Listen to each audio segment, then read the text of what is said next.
Биздин конституциябыз бар, бирок иштебейт. Экинчи жагынан ошол кесиптештердин баары ошол билим тармагынан кабары барбы, мугалим болуп иштегенби? Мыйзамдын идеологиясы туура заманга шайкеш келет. Бирок ички мааниси бир топ бир келишпестиктерди жаратып аткандай сезилет. Өзү негизи бул мыйзамды өкмөт иштеп чыгыш керек эле. Кыргызстандагы мыкты орто окуу жай, жогорку окуу жай адистеринен бир курам түзүш керек эле. Илгери Союздун мезгилинде ушундай болчу эле, таң көрү ушул жокко чыгып кетти. Азыр август айын педагогикалык кеңеш деп республикалык чоң иш-чара өтчү эле. Мына ошондо ар бир маселени мугалимдер келип көтөрүшчү. Эми азыр анын бул четин угуп алып, азыркылардагы башаламанга салып бирдемелерди жасагандай болот, бирок мааниси ага дал келбейт. Бул деген биздин жогорку кеңештин регламентин мугалимдер жазып бергендей эле көрүнүш да. 27 депутат жазыпсыздар, кесиптештер, жакшы ниет менен, жакшы бир билим берүү тармагын алдына жылдыралы деген ниет менен жазылды. Бирок ишенип коюңуздар, бул абдан көп будуң чаңды пайда кылат.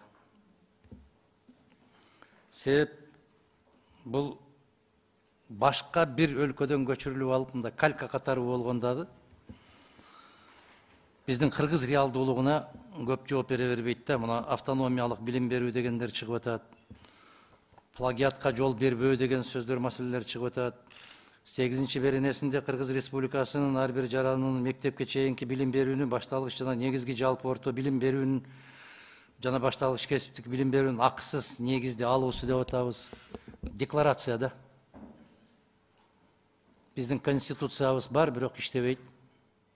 Мыйзамдарыбыз бар, бирок иштебейт. Мен идеологиясына эч шек жаратпайм. Бул керек, жаңы мыйзам керек. Биринчи күндөн баштап сунуш кылдык эле. Азыркы заманга шайкеш келген билим берүү кодексин иштеп чыгышыбыз керекпиз. Муну билим берүү министрлиги менен дагы макулдашылганбыз. Жанагы эски кеткен министр менен эми эле акылдашып бүткөнгө чейин алмашып атасыңар. Ушундай бир чатак болуп атат. Ошол кодекстин ичинде бүтүндөй билим тармагы камтылышы керек да. Биринчи бөлүгү мектепке чейинки, экинчи бөлүгү мектеп, үчүнчү бөлүгү жанагы кесиптик окуу жайлар, төртүнчү бөлүгү жогорку окуу жайлар, кааласаңыздар бешинчи бөлүгүн илим жана билим деген багытта болушу керек. Мен Жанар мырза сизден сурайын, эми демилгечи 27 киши болуп атат. Таң калыштуу, бул эки кыргыздын пикири бир жерге келбегенден 27 кишинин пикири кандай бир дал келип калгандыгы, бул бир чети кооптуу. Кыргызча которгондо момдо болуп кетип баратат да. Экинчи жагынан ошол кесиптештердин баары ошол билим тармагынан кабары барбы, мугалим болуп иштегенби?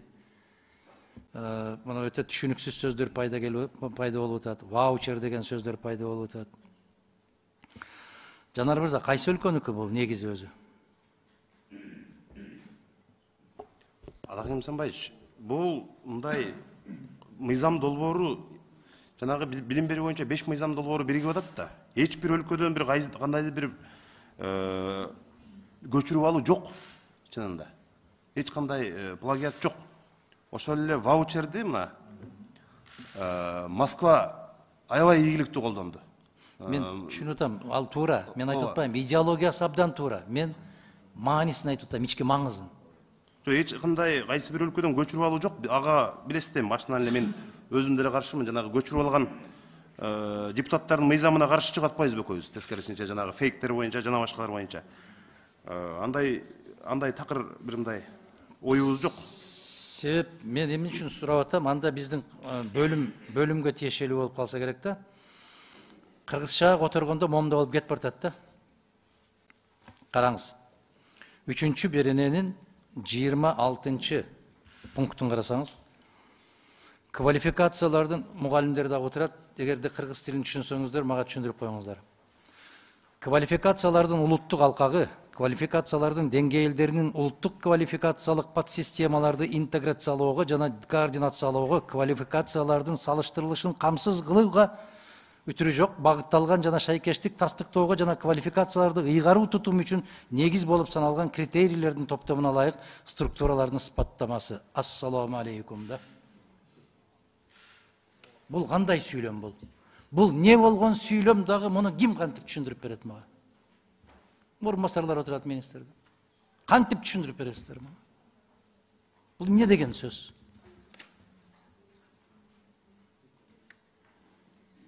Эгер мени кыргыз тилин жакшы түшүнбөйт десеңиздер, ошондой доомат койгула, мен кабыл алайын. 24-чү жагын караңыздар, 23-чүнү караңыз. Билимге өзгөчө муктаждары бар адамдар окууда, баарлашууда жана өз ара аракеттенүүдө кыйынчылыктарга дуушар болгон дене бойлук, психикалык, интеллектуалдык, жүрүм-турум же сенсордук бузуулары бар адамдар дейт. Бул кандай? Билимге өтө муктаждыктары бар адамдар деп түшүндүрмө берип атат кыргыз тилинде. Билим,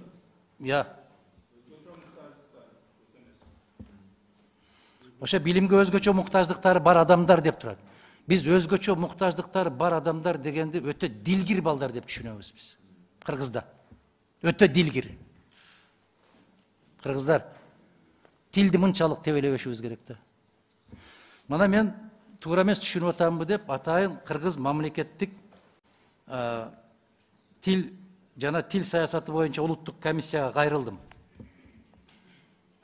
Ушул мыйзамды карап берип, мен кыргызча түшүнбөй атсам, бир аз жардам берип коесуңарбы дегендей. Ал жактан расмий жоопту алдым. Айтат, билим берүү жөнүндө Кыргыз Республикасынын мыйзамынын долбоору Кыргыз Республикасынын билим берүү жана илим министрлиги тарабынан иштелип чыгышы жана Кыргыз Республикасынын министрлер кабинети тарабынан Кыргыз Республикасынын Конституциясынын 85-беренесинин 4-пункту Кыргыз Республикасынын Жогорку Кеңешинин кароосуна киргизилсе, максатка ылайык болор эле дейт алар. Долбоордун тексти мамлекеттик тилде жазылбастан башка тилден которулуп, калька даярдалгандыгы байкалып турат дейт да. Муну биз мындай, мен 27 кесиптешиме рахмат айтам ушул маселени көтөрүп чыкканына. Идеологиясы жакшы, маселе жок. Кеп түшүнүгүндө болуп атат. Мунун ичиндеги мазмунунда болуп атат. Көйнөк керемет. Бирок эмне материалдан тигилген да? 24-чү пунктун караңыздар. Магистр дегенде. А биз баллон системасынан кайталы деген идеологияны жүргүзүп атпайбызбы? Баллон системасынан азыр бүтүндөй башка өлкөлөр кайтып атпайбы?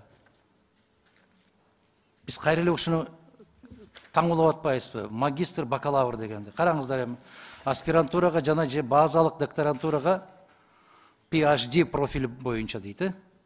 Тапшыруу жана кесиптик ишмердүүлүктү жүргүзүү үчүн укук берүүчү жогорку кесиптик билимдин квалификациясынын деңгээли дейт.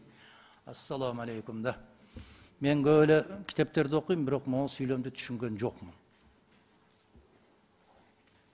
Урматтуу кесиптештер, айтып олтурса аябай көп мындай бир нерселер бар экен, эми декларациялык жактары көп деп атпайбызбы?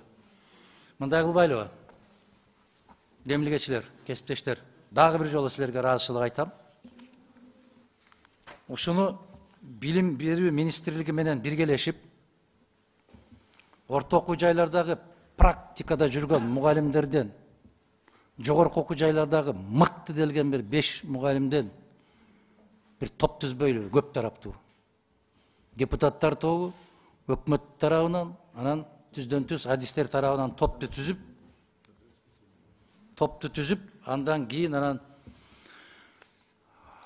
жети өлчөп биргесек деген максатта. Бул мыйзамды кабыл алып коюш кыйынчылыкка турбайт, бирок кандай иштейт, бул чоң маселе болот. Мен дагы бир жолу айтам. Идеологиясы туура. Заманга шайкеш. Замандын талабына жооп берет. Бирок сапаттык жагын карап чыгышыбыз керек. Рахмат. Рахмат. Жанат Куланыч, сизге сөз. Адахан Кимсанбаевич, могул орус тилинен бардык мыйзам долбоорлору кыргыз тилине, алгач орус тилине жазылып, анан кыргыз тилине которулган маселе, сиз айткандай, дээрлик бир мыйзамдардын 90% ушундай болуп атат азыр. Мына министрлер кабинетинде деле, жогорку кеңеште деле ушундай көйгөй бар. Сиз айткандай, бул мыйзам долбоорунда кыргыз тилинде чын эле бир мындай улуттук каталарды көрдүк. Мен дагы биринчи окууга чейин өзгөртүп коеюн десем, регламент боюнча жанагы сайтка илген долбоор чыгыш керек экен депутаттарга. Экинчи окууга гана өзгөртүп алат экенбиз да. Сиз айткан азыркы эскертүүлөрдү, сын пикирлердин бардыгын эске алып биз ошону мындай кыргыз тилинде түшүнүктүү, жөнөкөй тил менен кыска кылып жазып келели. Бир жерде ошол жанагы чет өлкөдөгү мекендештерге дагы билим берүүгө көңүл бурат деген жерде ошо чет өлкөдөгү кыргыз эл өкүлдөрүнө деп кетип калыптыр, мисалычы. Ошондой кыргыз өкүлдөрүнө депчи, кыргыз тилинде которгондо. Эми ошондой чын эле маселелер бар. Бул боюнча сиздин эскертүүңүз биз эң туура кабыл алабыз. Баарын отуруп алып оңдоп чыгабыз. Анан ушул жумушчу топто биздин 9 депутат, мына бул жерде Чыңгыз Айдарбеков, Чыңгыз Азаматович отурат, Дастан Бекешев отурат, жумушчу топтун мүчөлөрү. Андан сырткары билим берүү министринин орун басарлары, каржы министринин, экономика министринин, саламаттык сактоо, эмгек социалдык камсыздоо министринин орун басарлары, андан сырткары Кыргыз билим берүү академиясынын президенти кирген, педагогикалык кызматкерлердин квалификациясын жогорулатуу жана кайра даярдоо республикалык институтунун директору кирген, Ош мамлекеттик университетинин ректору, Көлбаев атындагы Бишкек автомобиль жол коллежинин директору, Чокморов атындагы кесиптик лицейдин директору, ЮНИСЕФтин мектепке чейинки билим берүү боюнча эксперти, кесиптик билим берүүнүн реформа боюнча улуттук координатору, анан жарандык коомдун өкүлдөрү. Ушундай бир сиз айткандай мындай максат, ой ошолордун баарын кошуп бир түзөлү деген болгон, бирок азыркы жанагы кемчиликтер бар. Анын баарын биз карап оңдоп чыга алатабыз Мамайчы. Мамайчы, азыр сиз айткандай министрлер кабинети дагы ушул сыяктуу эле билим берүү министри, ушул сыяктуу эле мыйзам иштеп чыгыптыр. Ошону комитетке киргизип, регламент боюнча дагы ошондой, ушул комитеттен өткөндөн кийин, анан жана пленардык жыйындан өткөндөн кийин ушул азыр мына урматтуу бөлүм ушул корутундагы ошону жазышыбыз керек го. Бүткөндөн кийин ушул депутаттардын демилгесинин негиз кылып экинчи окууда эки мыйзамды бириктирели. Ошондой кылып туруп анан бир эме алып чыгалы. Буга министрлер кабинети эми каршы эмес. Билим берүү министрлиги деле мына ошондой протоколго жакында кол коюлду. Ушул депутаттардын мыйзамын негиз кылып, бирок ошо министрликтин айтканын бардыгын эске алып, кошуп, талкуулап, бир столго отуруп туруп, бир мыйзам кылып алып чыкканыңыз туура болот го деген ойдомун. Ошону мындай корутундага жазып коюшубуз керек да бүгүн. Стенограмма үчүн айтып коеюн. Рахмат. Урматтуу кесиптештер, абдан туура чечим кабыл алып атыпсыздар. Эгерде ушул эки долбоордон бир долбоор кылып чыгарсак, менимче жакшы болот. Ошол эле учурда бир сунуш. Бизде азыр ушундай болуп калбадыбы? Жана комитеттен айтыш керек эле деп коет да жана. Ушинтип күйдүрөт да. Анан комитеттен айтып калайын дейсиң да. Бирок комитеттен айтканда дагы азыр Жанар мырза айткандай корутундуга ошону жазбай коюшат да. Ушул практика болуп калды. Жогорку кеңештин комитетинде ар бир депутаттан айтылган сын, пикир, сунуш сөзсүз комитеттин корутундусуна жазылат. Бул илгертен баштап ушундай болуп келген, бирок биз иш баштагандан бери ал нерсе жок болуп кетти. Бул келечекке тартип үчүн. Экинчиси, эгерде ушул эки долбоордон бир долбоор чыккан болсо керемет. Мен дагы бир жолу айтам, концепциясы, идеологиясы заманбап туура келиш керек ушуга. Бир гана сунуш. Бизде атайын терминком бар. Мамлекеттик терминком бар. Мамлекеттик улуттук тил комиссиясынын ичинде. Мына ошолор менен, ошол адистер менен чогуу иштесек жакшы болот. Биздин жогорку кеңештин бөлүмү абдан чабал болуп кетти.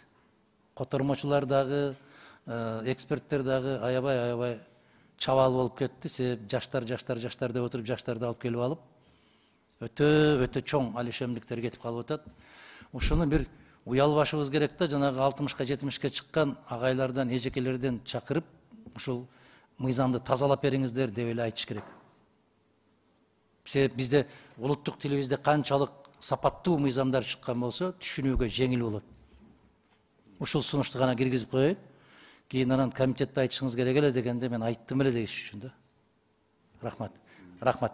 Чакырганыңыздар үчүн дагы бир жолу Венера айым рахмат, ыраазычылык билдирем. Ой пикирди укканыңыздар үчүн да ыраазычылык билдирем. Ишиңиздерге ийгилик.